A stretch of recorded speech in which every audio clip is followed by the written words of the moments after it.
dia pekerja kasar, tukang buruh bangunan, dia diperkosa oleh sesama buruh bangunan. Dan ternyata cerita seperti ini, Mbak, itu tuh umum terjadi di mana-mana. Pemaksaan pernikahan itu sama dengan perkosaan. Kalau buat kami. Menjadi trans laki-laki itu bukan berarti selalu tertarik sama perempuan. Halo, jumpa lagi dengan saya Ana Marsiana. Kali ini dalam seri Belajar Bersama Ana Marsiana. Dan topik yang akan kita bahas kali ini adalah topik yang luar biasa. Keren, dibilang keren, tapi juga sekaligus topik yang agak sensitif dan jarang dibahas orang. Dan karena itu, untuk topik kita kali ini saya akan menghadirkan narasumber yang memang berkompeten di bidangnya. Apa topik kita? Siapa narasumber kita? Tunggu dulu, makanya jangan kemana-mana. Stay tune.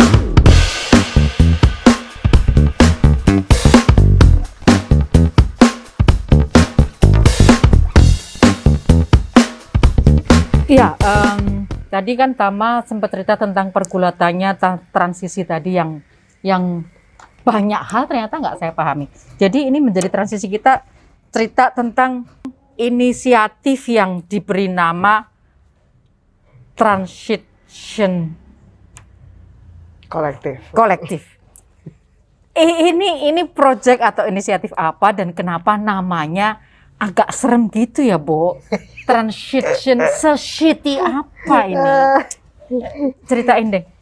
Iya, jadi Transition itu dulu blog sebenarnya.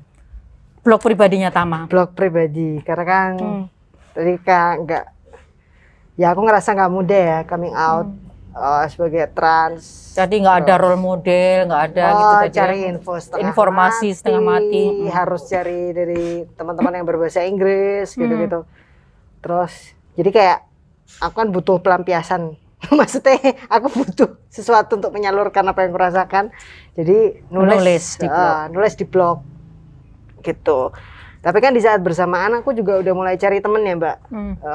Karena Facebook udah ngehits gitu-gitu kan. Udah mulai cari temen. Aku nemu beberapa temen sesama trans laki-laki yang seumuran gitu-gitu. Ya sama-sama anak muda. Waktu itu masih muda. Aku langsung ngerasa tua. Oke. Nggak apa-apa lah. Aku melu lagu nih Trio Macan wae. Masyo tuwek, masyo elek. Ya. Yang penting cetar. Yang penting cetar ya. Ya. Iya, jadi awalnya ngeblog sendiri. Terus habis itu aku nawari temanku, ada 2 orang yang kayak aku nyambung kalau ngobrol gitu kan. Mau ikut nulis gak? Gitu. Soal lumayan Ki kalau buat ini cerita-cerita kita mungkin bisa ngebantu teman-teman transmen yang lain. Tuh, waktu itu kan kami masih pakai bahasa transmen kan yang umum. Terus ya deh, mereka mau. Terus kami mulai, terus malah ini belum aktif nulis, malah kami lebih banyak ngobrolin karena gemes, Mbak. Waktu itu tuh kan aku udah mulai coming out secara publik ya. Iya. 2014 sudah ya. 2014. 14 itu aku udah mulai coming out secara publik di Facebook gitu-gitu. Dan itu penolakannya gila-gilaan. Termasuk dari lingkaran-lingkaran LGBT sendiri gitu. Dan teman-temanku kan juga ngerasain ini ya yang sesama transmen. Jadi aku agak sedih karena aku tuh udah encourage atau aku mengajak mereka untuk yuk kita coming out biar banyak yang kenal, biar kita dapat dukungan. Alih-alih dapat dukungan malah banyak ditertawakan. Jadi kami malah banyak ngobrolin itu. Duh gimana ya kok kita mau cari bantuan susah. Akhirnya nggak fokus nulis. Nulis dikit-dikit gitu. Malah fokusnya mengorganisir. Oke. Jadi di situ aku ngeluarin ide buat bikin transmen camp. Itu terus teman-teman aku ceritain kan, camp itu kayak gimana. Karena kebetulan aku punya beberapa pengalaman nge-camp. Terus mereka setuju. Kata mereka, "Yuk." gitu. Dan kami bikinlah yang namanya transmen camp pertama. Jadi 2014 tuh ya. 2014 bulan Agustus. Ini tanggal berapa? Oh ya ampun, iya, seminggu. Bener, Agustus. Seminggu yang lalu itu pas berapa tahun? 7 tahun. Ntar Ngerasa ya. Iya, waktu Iya, jadi itu Transmen Camp pertama. Untuk pertama kalinya trans laki-laki kumpul mengorganisir diri. Itu. Jadi Waktu itu jadi yang dibidik ikut camp itu yang sudah coming out sebagai transmen atau yang sedang mau berproses bertransisi? pokoknya yang ngerasa dirinya transmen dan pengen ikut. Oh, yang ngerasa dirinya. Ya, Oke. titik. Karena kayak udah nggak penting kamu transisi medis apa enggak gitu, bodoh amat. Pokoknya ayo kumpul. Karena kebutuhannya adalah kebutuhan punya teman, Mbak. Oke. Dan ketemu secara fisik. Oke. Karena kan kami cuman ketemu virtual ya di Facebook, Iya. ada di namanya ada di kayak forum-forum di internet gitu-gitu. Jadi kebutuhannya itu ketemu fisik. Dan itu tuh kayak menarik sih karena crowdfunding. Jadi dari blog yang transition itu tujuannya adalah nyeritain shitnya menjadi seorang trans laki-laki, terus bergulir jadi setelah kami ngalami saling sharing bahwa oh ya hidup kita shitty dan kita nggak bisa cuman nulis aja, terus jadi mengorganisir Transmen Camp. Itu camp pertama tuh berapa pesertanya? 11 apa 12 gitu aku lupa. Oke, 11 atau 12 orang bercerita. Boleh cerita sedikit, seberapa shitty? Shitty banget kayak gini. Organisasi LGBT udah ada dari kapan? Oke, di Indonesia ya. Itu ya. Terus nggak ada yang ngomongin kami. Jadi kami ngerasa sangat sendirian. Dalam pergerakan terpinggirkan, nggak ada suaranya. Itu yang jadi pertama. Gini, LGBT secara umum kan terpinggirkan. Ya. Di dalam gerakan LGBT sendiri, trans secara umum semakin terpinggirkan, lalu transmen secara spesifik lagi. Juga. Jadi menurutku paling shit itu memang rasa sendirian ya. Itu shit yang pertama. Gitu. Karena kayak mau nanya apa-apa nggak tahu ke siapa. Mau curhat salah. Ya kan? Mau curhat dihakimi. Gitu. Cari bantuan apalagi nggak tahu kemana. Jangankan ngomongin transisi yang medis dan segala macam. Bisa sama trans laki-laki aja nggak tahu. Oke, ya. Nggak ngerti mesti kemana. Kayak maksudnya aku di gerakan LGBT dari 2008, tapi aku nemu temen sesama trans laki-laki itu sendiri, gitu. Nemu sendiri gitu. That shit gitu. Selama ini aku punya gambaran yang pelan-pelan selama ngobrol dengan Tama itu aku merasa salah dengan gambaranku. Selama ini aku punya gambaran bahwa transmen itu nggak se-shitty trans women. Tapi pelan-pelan kayaknya gambaran itu hilang deh karena rupanya that shitty gitu ya, that shitty yang diceritakan. Tolong koreksi saya seberapa salah, bukan seberapa benar, seberapa salah saya selama ini dengan gambaran bahwa selama ini aku berpikir trans women, trans puan, teman-teman waria di Indonesia terutama itu yang paling shitty hidupnya, ini seperti lomba shitty-an, tidak dimaksudkan seperti itu. Dan aku menganggap teman-teman transmen sedikit lebih privilege dibanding teman-teman trans women. Seberapa salah saya dengan pemikiran dan anggapan seperti itu? Oke. Mungkin ya, yang aku perlu tegaskan di depan kan ini bukan soal kompetisi ya. Iya.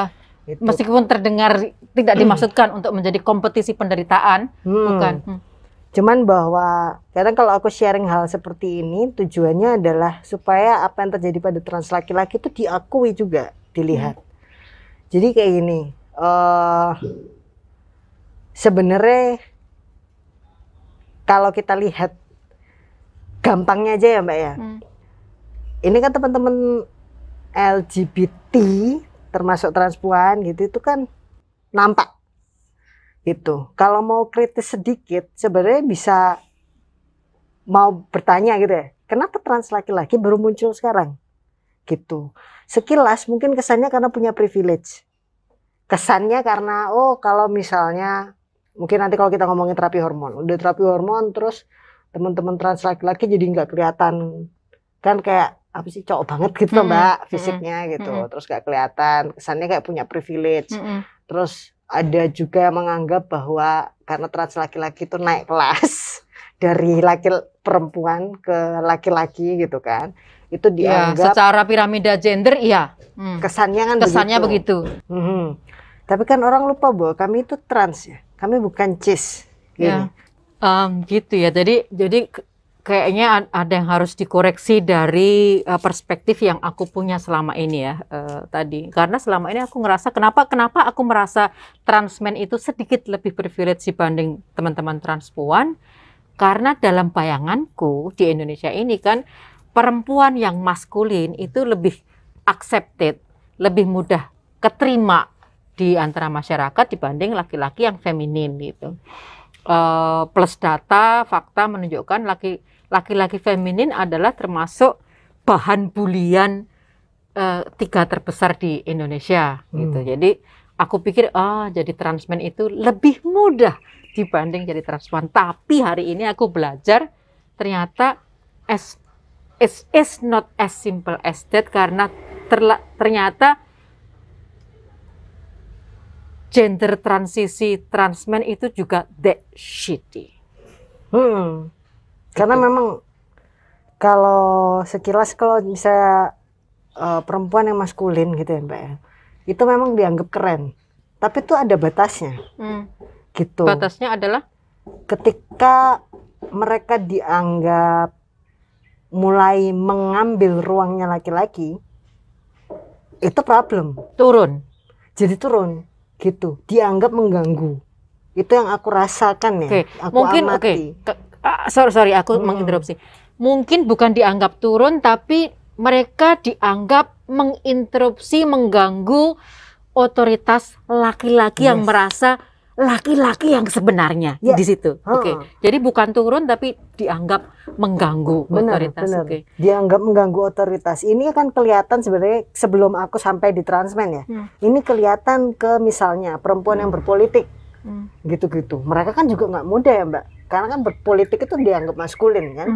Gitu. Jadi kalau kamu sekedar mungkin maskulin di tingkat kecil-kecil gitu atau penampilan, aku nggak bilang bahwa perempuan berpenampilan maskulin itu hidupnya mudah ya. Tapi masih ada lah orang menganggap itu keren gitu. Tapi kalau kita masuk ke ranah yang lebih maskulin lagi, ranahnya dunianya laki-laki, itu kita akan dianggap sebagai ancaman. Apalagi sebagai ancaman ya. Sebagai ancaman. Nah ini berlaku untuk transgender laki-laki. Gitu. Jadi aku sendiri jujur ya Mbak, aku sendiri sempat berpikir bahwa trans laki-laki itu lebih punya privilege daripada transpuan. Aku pun pernah berpikir gitu. Tapi terus aku mulai sadar itu karena gini, waktu itu trans laki-laki yang aku kenal itu berpendidikan, tinggi-tinggi pendidikannya. Ya itu juga mempengaruhi pikiranku, betul. Kuliah-kuliah lah gitu.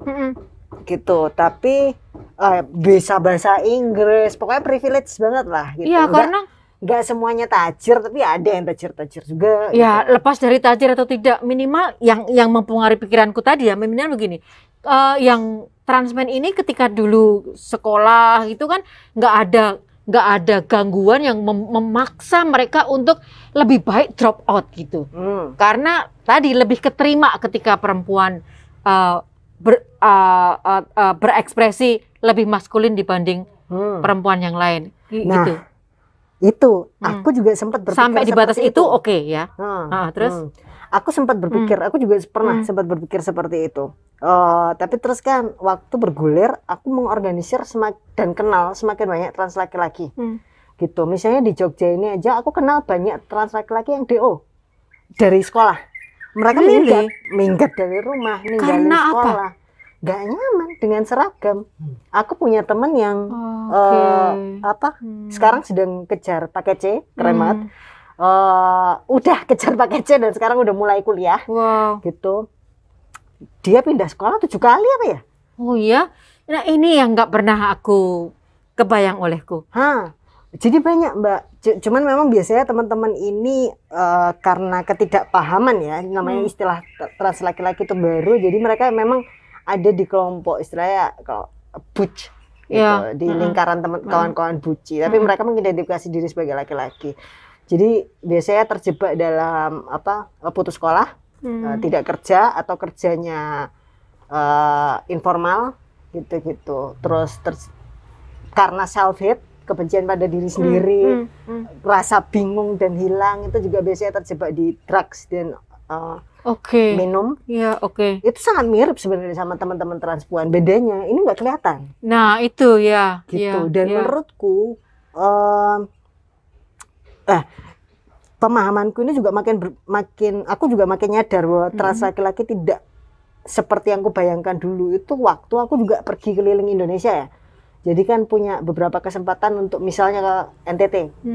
Gitu. Masa dari Labuan Bajo sampai Ruteng, itu aku selalu menemukan cerita yang terkenal di tempat-tempat itu tentang trans laki-laki. Mereka bilangnya tomboy ya. Tapi aku tahu itu trans laki-laki ya. Dari cerita-cerita itu bisa kusimpulkan. Dan mereka mengalami kekerasan seksual. Oh ya, oleh siapa? Perkosaan. Biasanya oleh ini. Oleh laki-laki? Iya, jadi misalnya gini, yang satu ada kawan di Labuan Bajo, kami sampai bertemu dengan orang tuanya dan orang tuanya menangis karena dia nggak ngomong sih, bapak ini nggak ngomong, tapi yang bisa aku rasakan adalah kayak dia tahu bahwa anaknya tidak sendiri, tapi dia juga merasakan kesedihan mendalam kenapa anaknya diperkosa. Jadi kebetulan anaknya ini bisu tuli, dia trans laki-laki bisu tuli yang jadi tukang parkir. Karena sih pakai semprit-sempritan gitu. Jadi dia diperkosa oleh nggak dikenal sih, tapi kayaknya mungkin sesama tukang parkir gitu-gitu.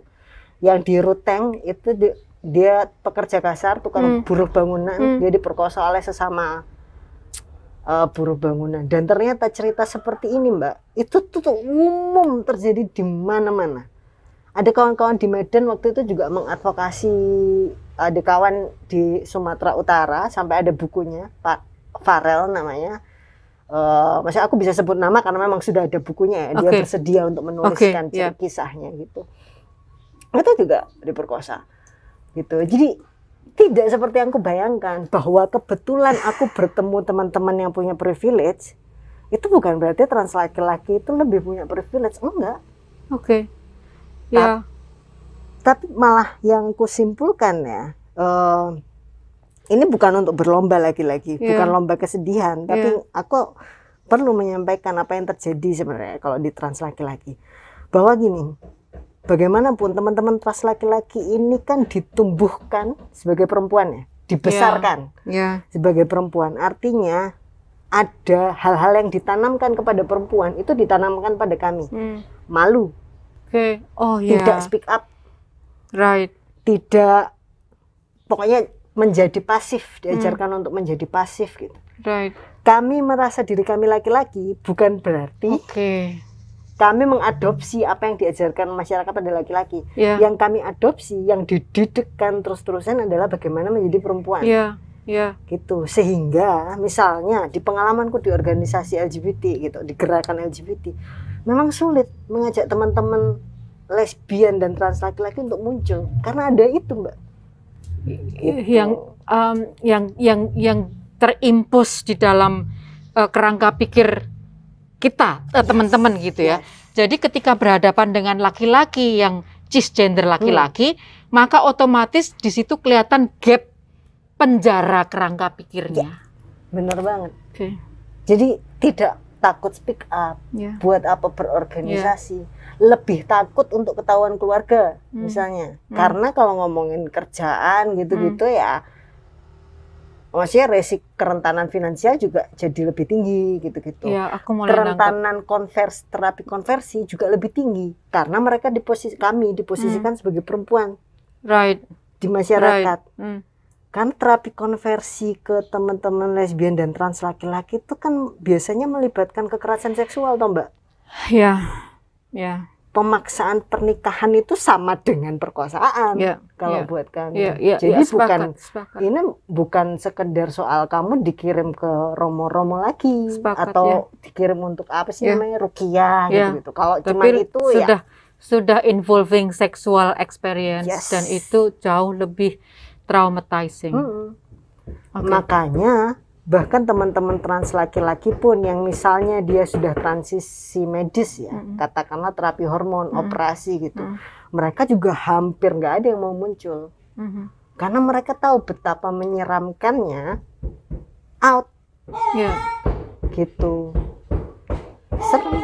Itu ayam mau ikut gabung ya? Ayam apa? Curhat ya. Iya, iya, iya, dia jangan-jangan I dia feel juga. you. Iya, ayam jangan-jangan gitu. Apa reaksi dan tanggapan Tama atas tuduhan kalian mau naik kelas ya dalam piramida gender? Nah, itulah kayak orang hanya melihat ketika ngomongin trans laki-laki ya, orang hanya melihat kata laki-laki. Mereka lupa bahwa kami trans, bukan cis. Ya. Pengalaman kami adalah pengalaman trans, bukan pengalaman laki-laki cis. Ya. Jadi kalau dibilang naik kelas kemana? Gitu, nggak bisa hanya memandang laki-lakinya. Karena tadi itu ya, kami dibesarkan, diposisikan di masyarakat sebagai perempuan, gitu-gitu. Ya. Kami mengalami kerentanan ketika dianggap mengancam harga diri laki-laki, posisi laki-laki, gitu-gitu. Lalu apa tanggapan Tama dan bagaimana Tama merespon kalau tadi tuduhan naik kelas, tuduhan bahwa kamu mau mengkopas heteronormativitas? Ini juga menarik. Karena relasi lesbian seringkali diharapkan meruntuhkan norma-norma heteronormatif gitu kan. Meskipun kemudian ada yang masih terjebak di sana, tapi kemudian ketika Tama memutuskan bertransisi secara gender, kemudian muncul tuduhan kamu mau mengkopas norma heteronormatif. Bagaimana reaksi? Pertama adalah menjadi trans laki-laki itu bukan berarti selalu tertarik sama perempuan. Satu ya, itu harus digarisbawahi. Itu ada dua hal yang berbeda ya. Menjadi trans bukan berarti apa tadi? Trans laki-laki bukan berarti tertarik sama perempuan. Oke, satu. Lanjut. Gitu. Jadi ini soal bagaimana kami merasa diri kami itu apa. Kalau di spektrum gender laki-laki dan perempuan kami itu apa? Ya. Gitu kan. Kalau trans laki-laki merasa dirinya laki-laki. Ya. Ini bukan soal suka sama siapa. Ya, ini bukan orientasi seksualnya. Belum. Gitu. Nggak ada kaitannya. Jadi di antara trans laki-laki banyak yang bisexual. Nggak sedikit yang gay. Right, oke. Karena suka sama laki-laki lain gitu kan. Jadi kalau disebut meniru atau mengadopsi heteronormativitas, sebelah mana gitu kan? Itu pikiran kalian aja. Yang itu pikiran orang, maksudnya gini. Orang yang berpikir begitu itu sebenarnya juga udah semua orang punya bias heteronormativitas gitu loh, Mbak. Ya, dengan menganggap bahwa trans laki-laki otomatis tertarik sama perempuan, itu juga heteronormativitas gitu. Right, oke. Ya, karena heteronormativitas itu memang luas banget ya, luas banget. Dan saya suka dengan tanggapan Tama bahwa setiap orang sebetulnya punya bias heteronormativitasnya. Bagi saya masalahnya ada dua. Sejauh mana kita menyadari bias kita dan memproyeksikan atau tidak memproyeksikan pada orang lain. Dan sejauh mana kita sadar pada bias heteronormativitas kita itu pada tataran mana-mana. Itu oke, benar sekali. Gitu, ya, saya belajar banyak tentang transisi gender dan tuduhan bias heteronormativitas tadi. Yang kedua yang aku mau Tama sharing juga, kalau boleh sharing, mungkin ini juga penting buat teman-teman karena teman-teman sering bertanya. Ini ada beberapa yang tanya di channel ya, tolong nanti dilihat teman-teman dari Malaysia yang mau tahu tentang medical transition, boleh nggak di-sharekan? Kalau mau gini, yang pertama, bagi yang mau memutuskan untuk melakukan transisi gender, apa sih yang harus dipertimbangkan? Kemudian secara spesifik tentang transisi medis, apa yang harus dipertimbangkan dan bagaimana proses atau ada ya tips atau apapun gitu.